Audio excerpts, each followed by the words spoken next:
And we are back with another episode of Monday Night Dynamite. I am the JamSaw, and with me as always is my broadcast partner, Brock Redhead. How you doing tonight, Brock? Sir, halfway through season. We're halfway through the last few months. This is week 2, obviously. And then we have your pay-per-view at noon in a few Sundays. Cyber Sunday, which is the final showings for the Omni War belts for season 2. And a new, like, it's going to be all new champs. We're not even going to see Chris Jericho there this time. It's going to be Adam Cole, baby, who will be defending for AEW this year. Yeah, and like I stated on TNA Impact, every champion from my 2 shows are going to put their belts on the line at least once throughout this month in preparation. And Crimson was the one to step up to Kurt Angle on Saturday a couple nights ago and actually took home the title. So Kurt Angle will not be repping TNA Impact. So at the go-home show for SmackDown, it's going to be Santino stepping up against The Miz. So who would you rather see in that triple threat between Crimson and Cole? Would you rather see Santino or The Miz? Oh, seriously, Brock, you have to ask me this question. Oh, my God, this fucking match. Yep. Well, I mean, Danhausen is the TNT champ, and Orange Cassidy was in the top 3. I mean, Miro got beaten last week, so now it's Orange's turn to see if he can take the... Well, I mean, it's not even a title match, but just to see if he can beat Danhausen, and it's a Falls Count Anywhere match, so we can be in your favorite place as long as we need to be. I hate everything. I figured I'd get it out of the way first, so that the rest of the show would just get progressively better for you.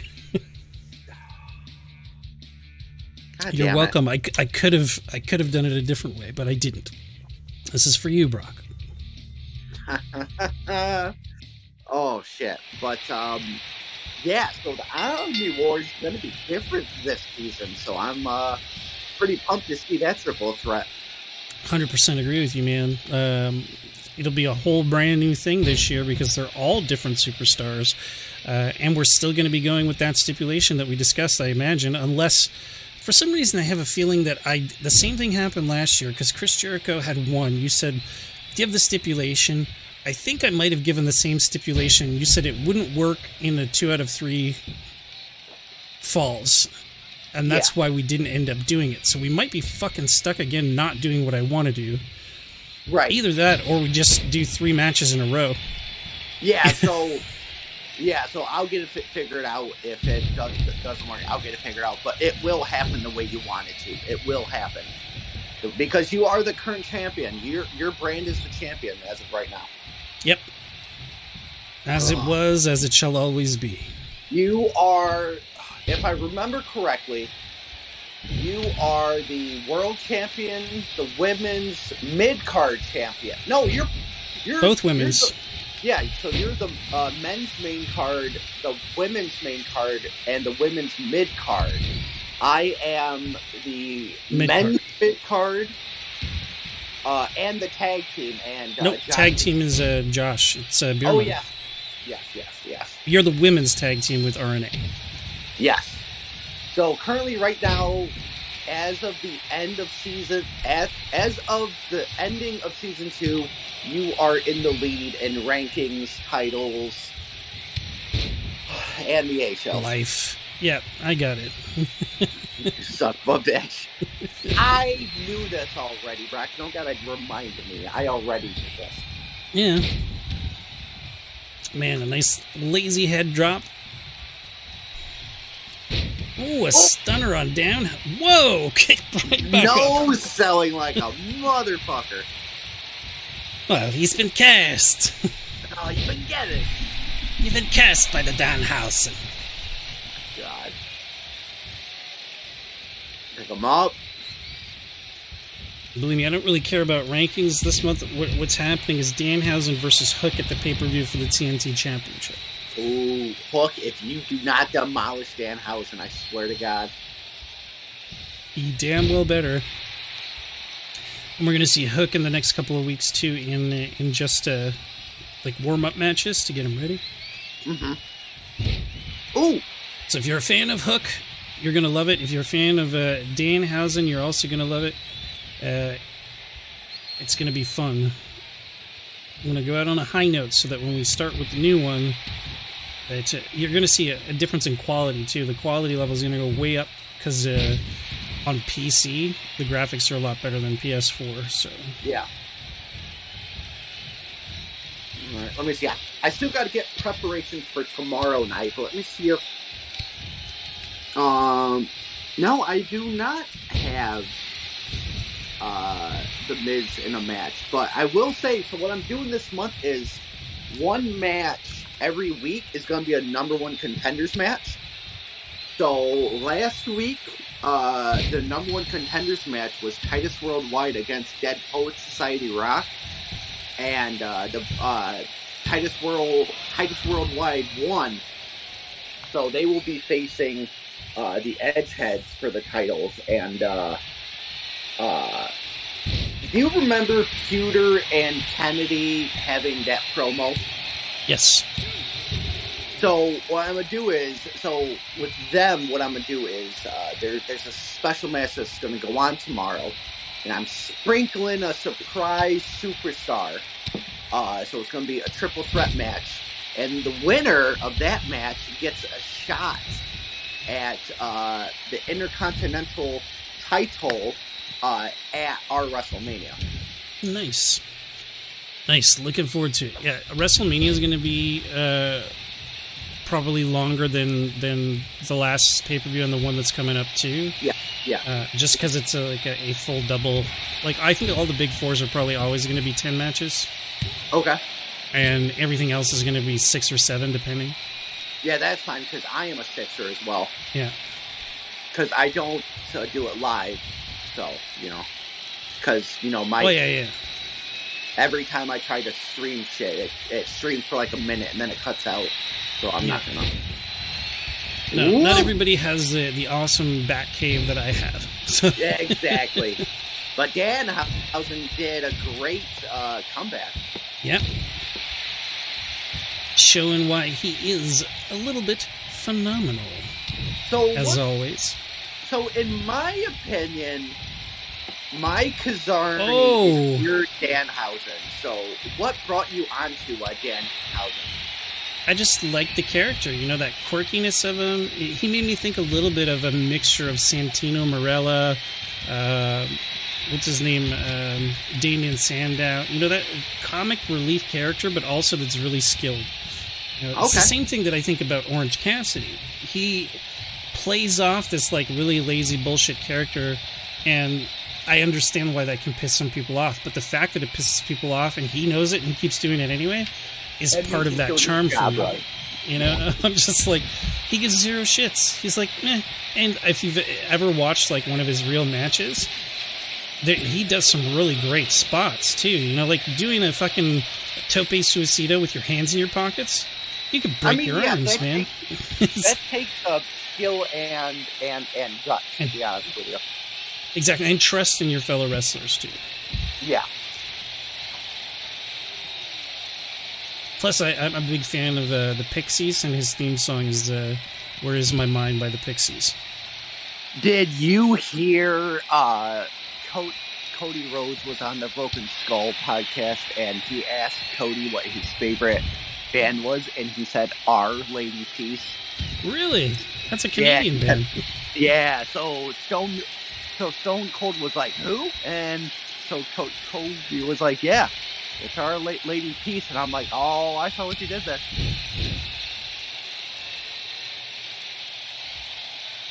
I'm a big fan of Our Lady Peace, too. With that song, Superman's Dead. I only know Chris's, unfortunately. Ooh, pick him up. Boom! Yeah. Nice. Yeah, the only song that I know from Our Lady Peace is Chris Benoit's theme song. Oh, Jesus Christ. Well, if you haven't heard it yet, go check it out on Spotify, YouTube, wherever you listen to your music. Check out Our Lady Peace, Superman's Dead. Mm-hmm. Really good Canadian alternative rock from the 90s. Damn. Orange Cassidy taking out Danhausen. So it's like, for you, are you happy, sad, or don't give a shit? Cause I don't give a fuck. That's what I thought. So it doesn't really mean anything. I mean, just the fact that he beat him doesn't mean anything because he's still not like #1 contender. But it does show that Danhausen has he's not foolproof. He was able to beat Darby, right, able to beat Miro, but failed to Orange Cassidy. That's I mean, I got my opinions on both of these men, but you know, just to do this job is a skill in itself. Like, all my hatred towards them is just their gimmick. That's all it is. It's strictly their gimmick. Coming from a hypocrite, because I love the gimmicks. Paul, Burchill, Santino, Santina. I love Kazarni. Yeah, exactly. So for me to hate them, it's just based on their gimmick. But to do the skills that they have, like him with his hands in his pockets, I see it as lazy, because in real life, if your hands are in your pockets, then you are a lazy worker. But if he can do what he does with his hands in his pockets, I mean, he's a great wrestler. Same with Dan. He isn't the biggest of dudes. He might, I believe, you can correct me if I'm wrong, which I probably am. Danhausen might be the smallest in body mass in wrestling. But for him to constantly do this as a job, yeah, is just I'd say it's pretty close. I think if I had to pick one person, and although he doesn't seem to be wrestling anymore, but he did for a while. Marco Stunt was the smallest mass. He was like throwing around a teenager. Yeah. So I mean, but for you to do this like all year is just so correct. So for the people that might hate me because I'm negative towards them for some reason, it's just their gimmick. Yeah, he loves gimmicks, just not these ones. Exactly. I'm a gimmick hypocrite. That's all I am, people. That's all I am. A gimmickrit. Yes, a gimmickrit. Exactly. I'm a gimmickrit. Boom! Thunder Rosa out of the gate. Putting the hurt on Abadon, going for that cover real quick. New merch about to drop. Gimmickrit. Gimmickrit.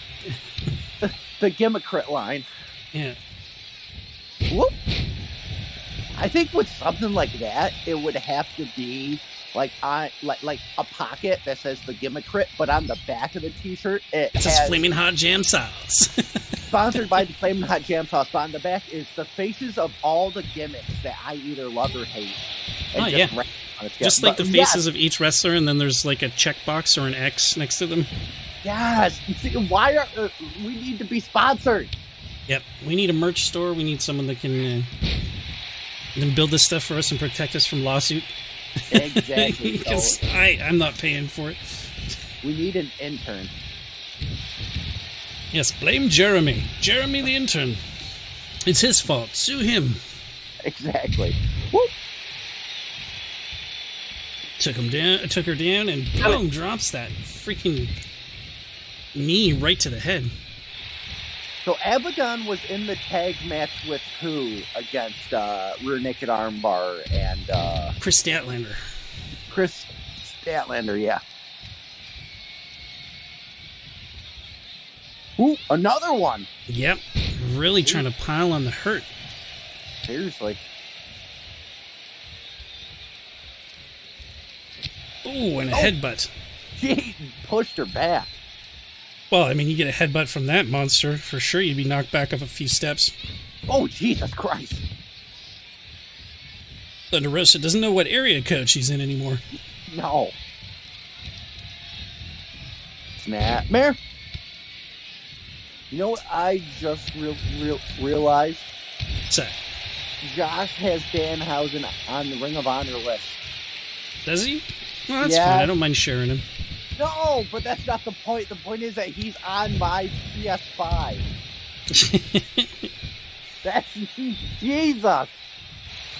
I'm going to talk to Josh, make sure we get Orange Cassidy on there too. No, I swear to Lord, baby Jesus. Rosa. Thundering blows on the head of Abadon. Yep. No color Thunder Rosa for nothing. Ooh, dropping it like it's hot. Ray is here? Or what about that other chick that I sent you the photo of? Oof. I still don't know who it is. I think it's part of that Toxic Attraction group. Yeah, it's Gigi something. Yeah. And then Gigi D's nuts. Oh my god. Boom! Oh, okay, it looked like Abadon might have stopped it, but no.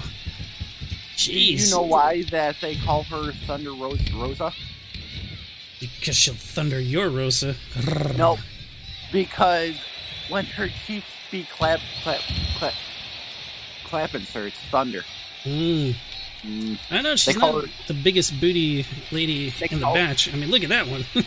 They call her Thunder Cheeks Rosa.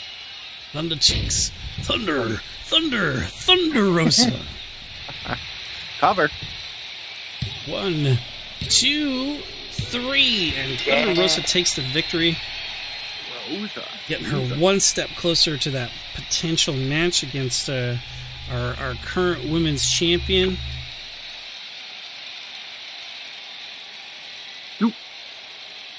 Who is your current women's champion right now? Just checking the notes. Sheeta. That's right, Sheeta. Yeah, that is right. Yeah. Yeah. So we may at the pay-per-view be seeing Sheeta versus Thunder Rosa. We might see it as a triple threat with Britt Baker. Depends. We're gonna put Britt in a match next week. If Britt can win, then she will be she'll be a third person. I'd love to give Ruby another shot too, but she's got to earn it.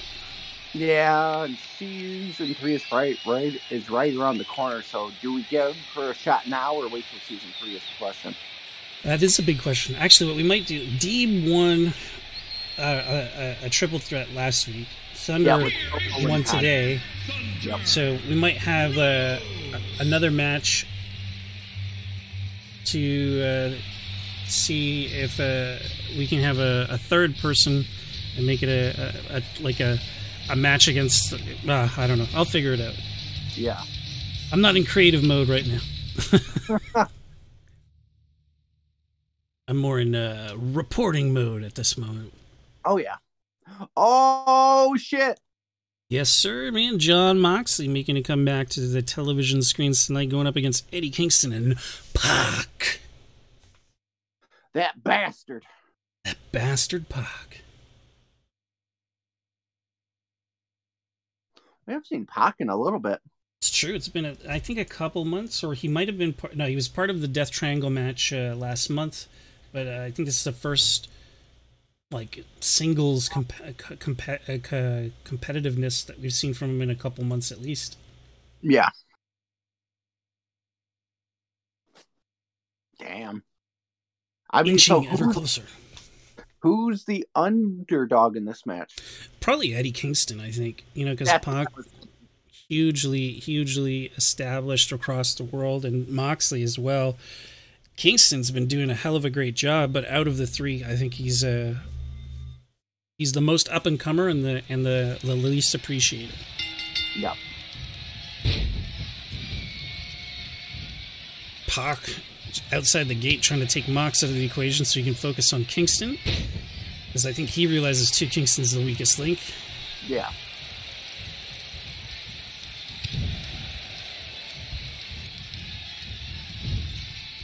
Oh, capitalize. Oh, Pac misses the forearm smash. Kingston taking advantage. Oh, Moxley not letting him actually really cash in much on that advantage. Now, are they friends, him and Kingston?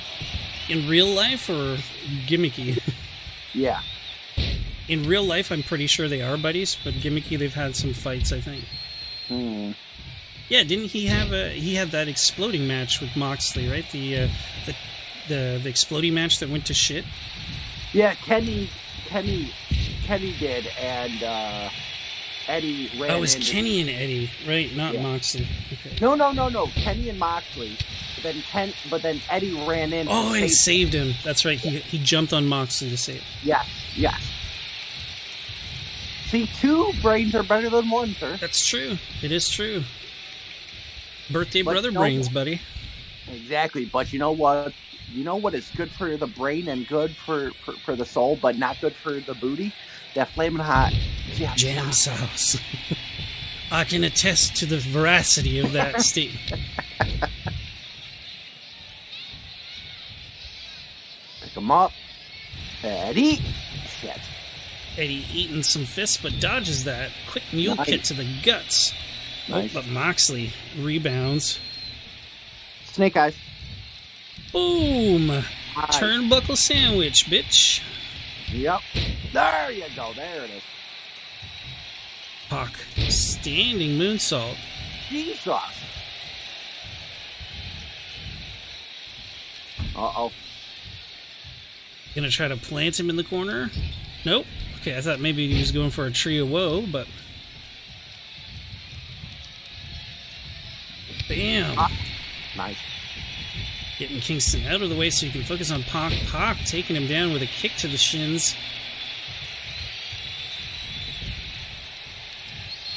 Moxley showing a lot of ring awareness, dodging around. Yep. Boom! I got you in my sights. Oh, he misses it.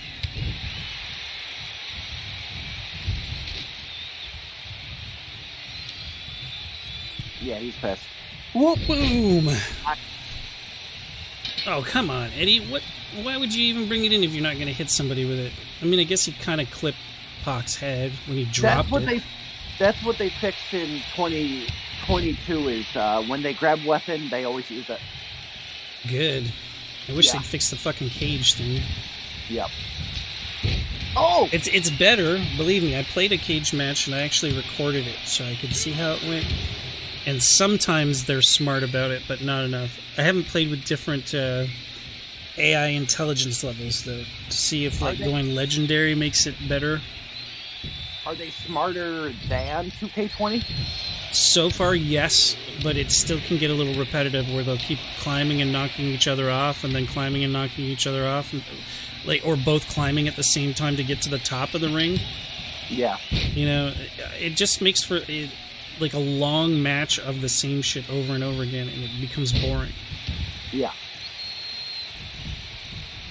So what I would prefer is instead of trying to climb up, like knock him down, go down, hit him with a finisher to make sure he'll stay down for a while before you try to climb again. Yeah. Or try other shit too. Try going out the fucking gate. Or try pinning, because sometimes like you can even pin in the cage. You don't have to escape. Hot. Oh, no. Oh, not quite two.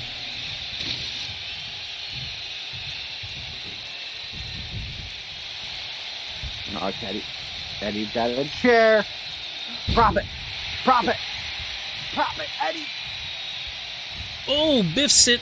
Oh, no. Moxley wrests it from him. And that too in 2K22 when they take the tearaway view, they actually use it. They don't throw it and drop it. Yeah. Oh, gonna try another V trigger on Eddie Kingston. Eats it in the face. One. Oh, Pac breaking it up. Jeez.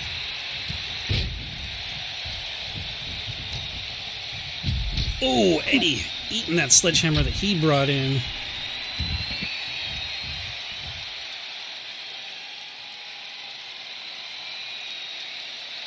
Pac saying, it's my time to shine, Eddie. Yep. I don't know why you're not going for the cover immediately, because you could have already had it.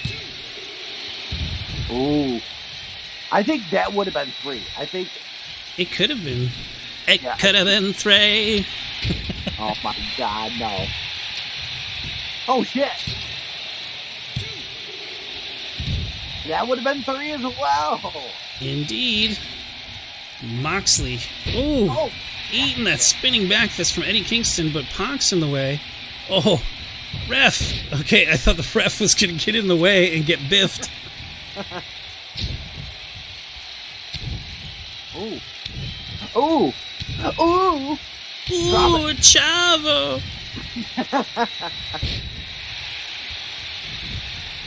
Isn't he signed as a backstage for AEW? Yep. He was doing management duties for a while, and then there was some miscommunication. And I think he's going to be working more with Ring of Honor. Oh, shit. From what I read from the dirt sheets and stuff, I'm pretty sure that the reason why he wasn't called or his contract wasn't renewed properly for AEW is because he was going to get a more prominent position with the ROH stuff. Okay.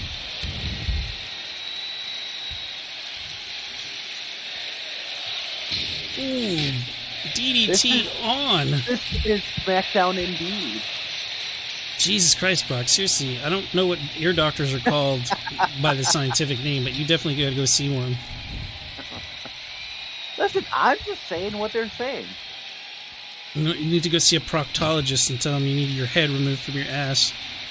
Oh, you're right. Sorry. You are right. I am 1,000% wrong. They're saying this is throwback. That's right. That's what they're saying.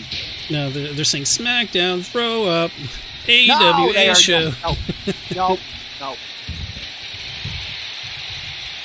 Going for that cover.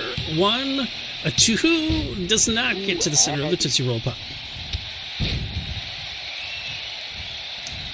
Pac has his choice of pins. 3. Pac taking the win. Wow. Who did he pin? Moxely?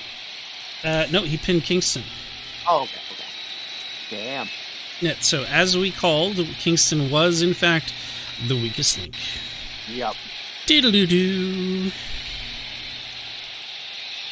But I mean, Kingston took a hell of a lot of a lot of damage from all the beatings he took from both Pac and Moxley. It was a hard-fought victory. It wasn't like it was given away to him or anything. So you got to give mad props to Eddie Kingston for the amount of punishment he was able to withstand before finally succumbing to the bastard himself, Pac. Yep. So looking forward to seeing what's next for this high flyer powerhouse. I mean, this man who defies classification. Yep.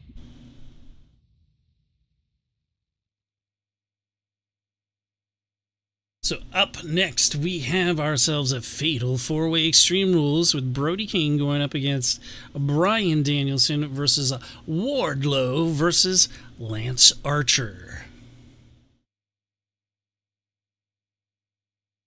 So you're indeed not using Cass in Season 3, correct? Currently, no. I have no plans to use Cass. He hasn't been officially signed anyway. Okay. Don't you... It's like the same thing with Jay White. I'm not officially using Jay White because he hasn't signed, even though he's made some appearances, and he might do like a pop-up here or there. But if you signed him or something, then I wouldn't use him as a pop-up. Only if he's a free agent. Okay. Well, I'm telling you right now, Cass is signed for now. So don't. Dude, I can't control what happens in the life of real wrestling. I told you, you have until halfway through season. If Season 3 half hits and no one signed over, then I'm good to go. You can't. You can't. Morally, you cannot. Morally, you can't screw me. You can't Jericho me. Yeah. Well, we'll see. Anyway, one thing I do want to let you know is some signed superstars that AEW has that I'll tell you 100% that I won't use is the Dark Order, because I haven't used them at all this whole year. I may have used them once or twice, but I haven't done anything with them, and I don't plan on doing anything with them. I'm not a big fan of them. Like, I liked them when Brody Lee was leading them, but since then they've been directionless. You know, they've just been... Same with the Butcher and the Blade. You haven't really been using them a lot. Yeah, because like right now they're not really, you know, there's nothing really going on with them. They when they came out, they were a powerhouse team. They were destroying people, and then their direction just changed too many times. Yeah. And then they were part of the Hardy office. Now they're part of the Andrade office. And I'm like, oh, fuck off, man. Come up with your own thing instead of just pawning it off to someone else. Yeah. Oh, the big boys are fighting in the corner. But, I mean, I will be keeping Butcher and Blade just because I do need tag teams. But, I mean, I don't think they're going to be super prominently displayed unless they perform really well. We'll see. like, I feel a little bit bad for Brody King because, like, I feel like he should be a big star, but he has not been performing great. It sucks. Josh also has him signed to Ring of Honor. Yeah.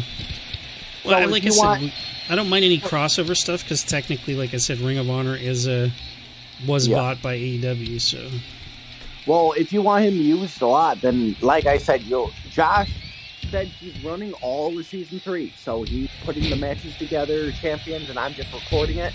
So if you want him used, just talk with Josh and be like, hey, dude, I think it'd be great if Brody did this or Brody did that. Will do. You know, I watched the product, so I will definitely give my feedback for sure. Yeah, 1,000%. Of course, Bryan Danielson will stay on. Oh, there you go.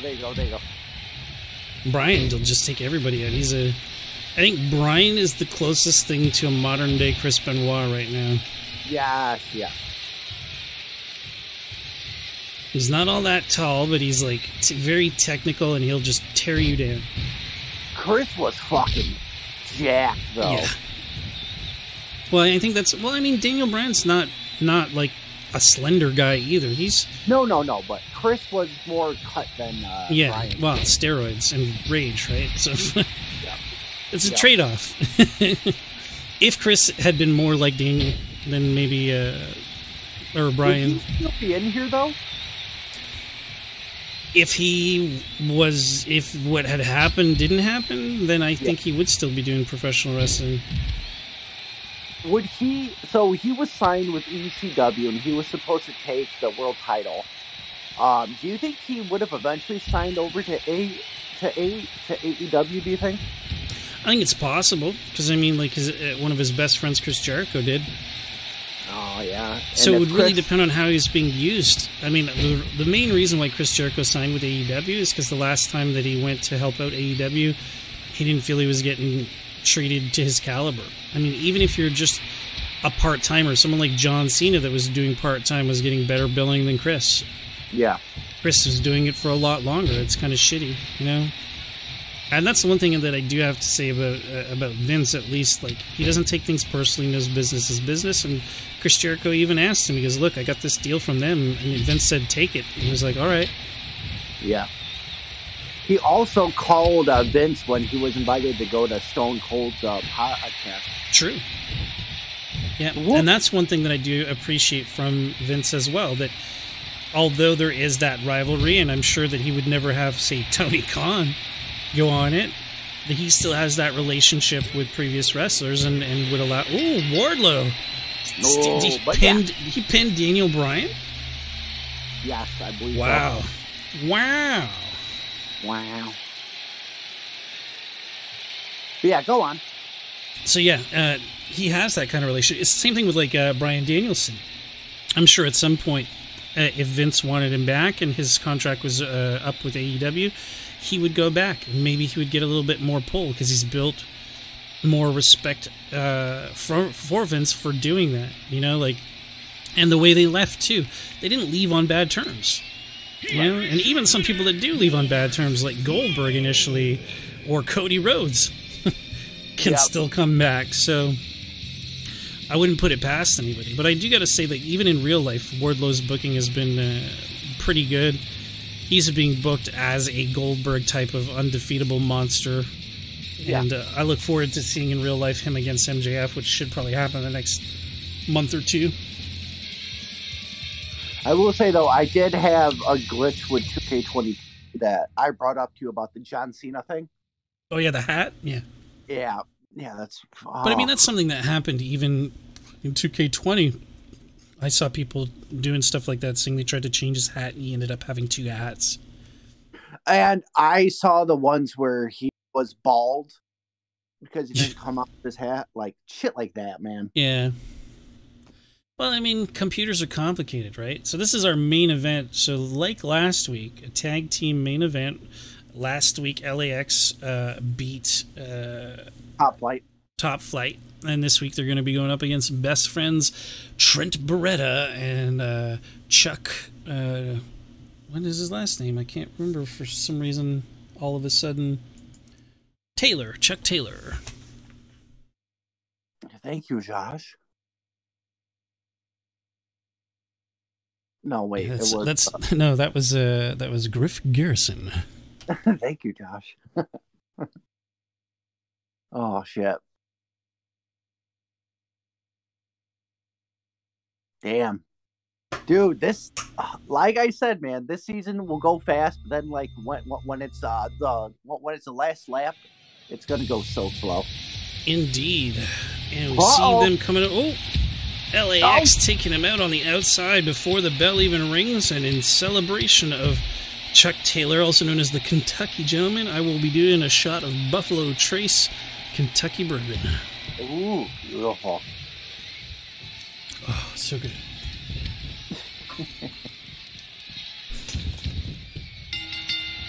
There we go. Well, Trent Beretta starting things off, has Ortiz outside the ring, going to pull him back in. Now we got a double team. Nope, never mind. Chuck decides to get it. They tried. Snap. Oh, Ortiz.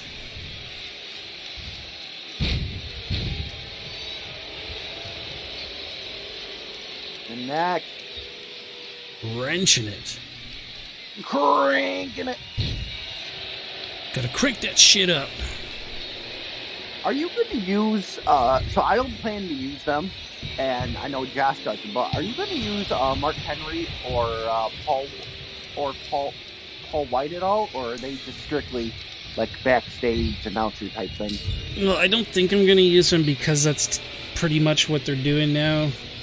I mean, and no offense against Big Show or Paul White, but I was a fan of what he was doing with like Jericho. Yeah. But I never really dug him as a singles competitor. Wasn't he a thing with The Miz as well? Possibly. That rings a bell. But, I mean, I didn't mind his ECW run. I didn't mind that. No, when he was the Giant, and back in WCW too, when he was the Giant, you know? But I think he was too protected to a degree where he wasn't allowed to do as much stuff as he wanted to do. And so he would just, it was like Great Khali, right? Come in, hit him on the face, claw, you're done. Yeah. I need more out of a match than, oh, he's big, somebody tries to knock him down and bounces off him, and then weapon of mass destruction, it's over. Yeah.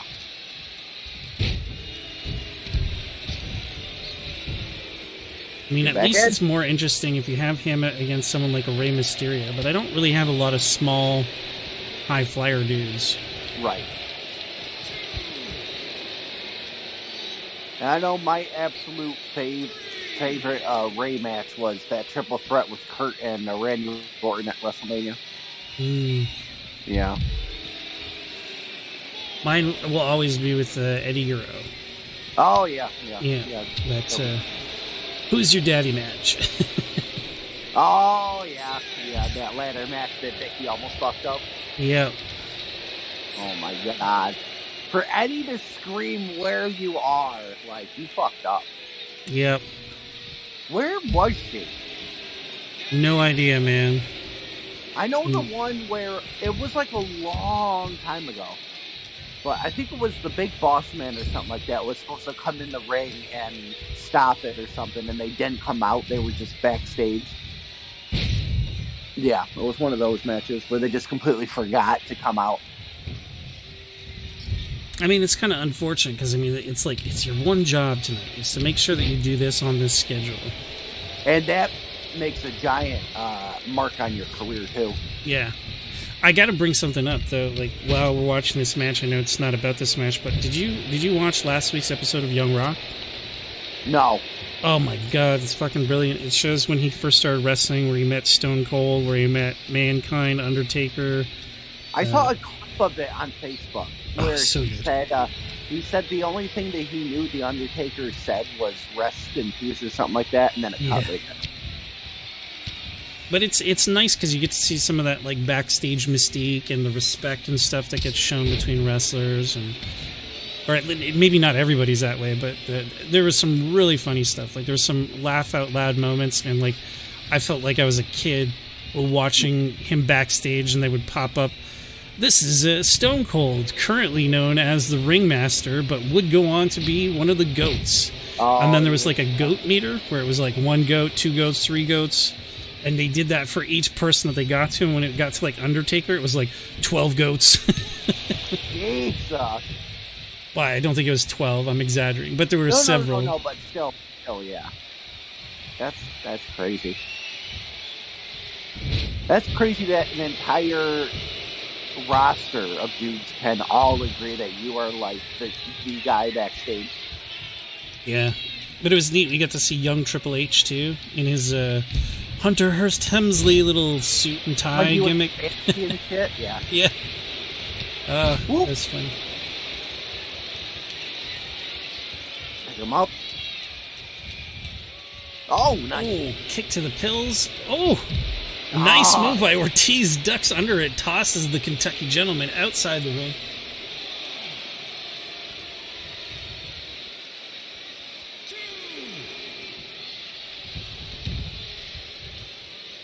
There we go. Uh-oh. Yeah, Chuck is reaching for a tag, although Ortiz looking to do the finish. Yep. Huge power bomb. Nearly folds him in half. Goes for the cover.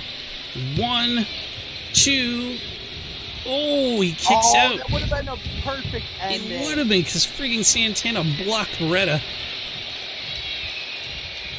And.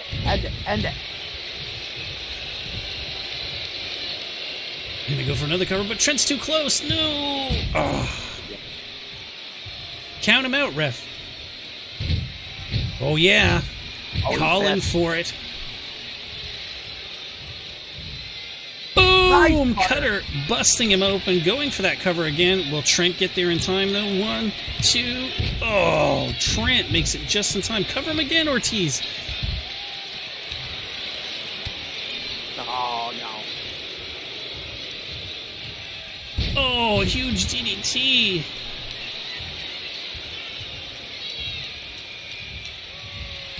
Nice rollout. Oh, Ortiz slipping out of it like a pro. Oh, super kick. See, to me, Santana and Ortiz make me think of like Crime Time. Yeah.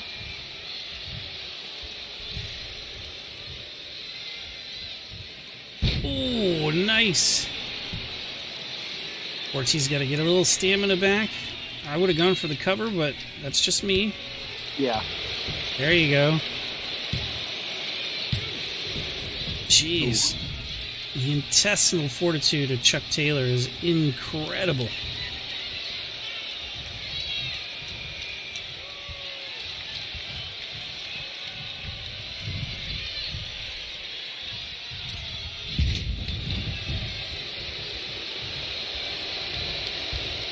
There you go. In the corner. Capitalize. Do something with it. He's going to try. You mean he's going to fly? Boom! Cover 1, 2. It's like they can't quite keep the Kentucky Gentleman down. No. That's what happens when you fill yourself up full of bourbon before you start tonight. Whoop! Oh, yeah. Boom! Sit down powerbomb. Gotta go for that cover. Ortiz, get in there. Defense. Only a 2 count still.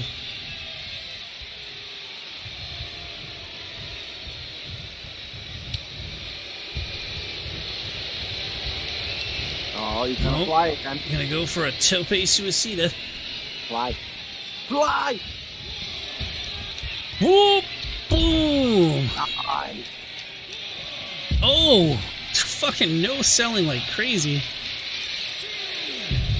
Oh, boot to the face. More This Is Awesome chants. A perfect main event to top off this evening.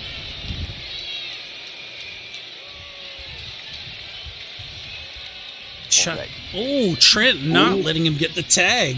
He's like, you gotta do more. It's like, I'd called for your tag 4 times, bitch, and you never did. Yep. Uh-oh. Lifting him up. Bam! Pile driver from hell. Going for that cover. 1, 2. Oh. Real close. Ortiz didn't go to help his, his tag team partner either.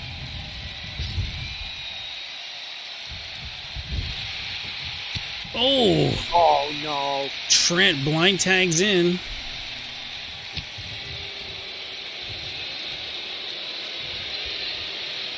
Boom! Backbreaker.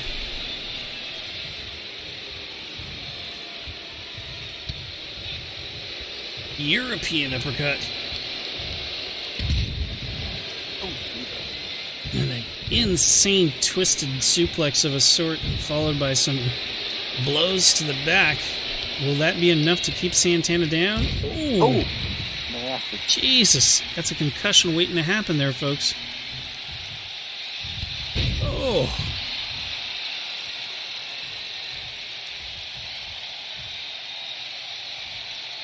He's gonna work the neck.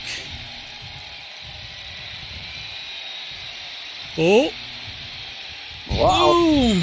And a pin. 1, 2, 3. Ortiz could not get there in time, so Trent Beretta wins it for the best friends. He ran straight into him, too. That was a quite incredible finish. I mean, considering the fact that best friends took most of the damage, to see Santana just get hit and rolled up real quick like that. And again, a bridge. Gotta say. That's me, 10,000, everyone else, 0. I hate everything. You're free to hate. Hate has gotta hate. Players gotta play. Yeah. Whatever. Lovers gotta love. La la la la. La la la la. Anyway, that is it. Thank you very much, everybody, for joining us. Check out the links in the description. Check out my partner, Brock Redhead. He does tons of gaming stuff, but especially the wrestling things. With that being said, I am the JamSaw. He is Brock Redhead. Thank you for watching.